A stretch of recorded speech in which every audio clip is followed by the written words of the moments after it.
Hello Ibran, আসসালামু আলাইকুম। কেমন আছেন সবাই? আশা করছি আল্লাহর রহমতে ভালো আছেন। তো মনি আর মনাকে 3 দিনের জন্য আমি একা রেখে গ্রামে চলে গিয়েছিলাম। খুব টেনশনে ছিলাম গ্রামে যাওয়ার পর, কারণ এরা ঠিকভাবে খায় কি না বা বাচ্চাদেরকে আদার খাওয়ায় কি না, এই বিষয়টা নিয়ে আমি খুবই টেনশনে ছিলাম।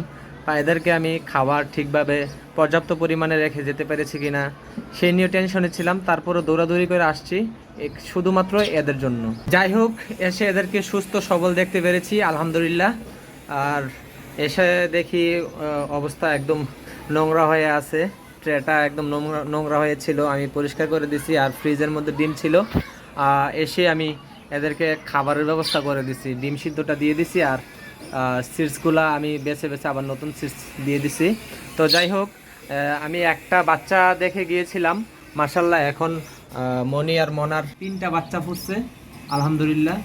তো দেখে খুব ভালো লাগলো। আর খুবই টেনশনে ছিলাম। মার্শাল্লাহ অনেক সুন্দর করে আদার খাওয়ায় মনি আর মোনা, দেখতে পারতেছেন। আমি ডিম দিয়েছিলাম, ডিমগুলো কত সুন্দর করে খাওয়াচ্ছে বাচ্চাটাকে। যাই হোক, দেখে খুব ভালো লাগলো। তো আমি খুব টেনশনে ছিলাম বাড়িতে যাওয়ার পরও, যে এরা ঠিকভাবে বাচ্চাদেরকে আদার খাওয়াচ্ছে কিনা বা এরা ঠিকঠাক আছে কিনা। কারণ 3 দিনের সফর তো বুঝতেই পারতেছেন। তো আপনারা আমাকে হয়তো মিস করছেন, এতদিন ভিডিও দিচ্ছি না বা কিসের জন্য দিচ্ছি না হয়তো। যাই হোক, সবাই ভালো থাকবেন, সব সময় সাপোর্ট করবেন আমাকে ভিডিওতে কমেন্ট করে।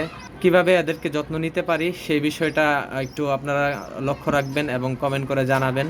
আর নতুন যারা আছেন, আমাদের এই ভিডিও থেকে হয়তো অনেক কিছু শিখতে পারবেন, জানতে পারবেন। ধন্যবাদ সবাইকে। আসসালামু আলাইকুম।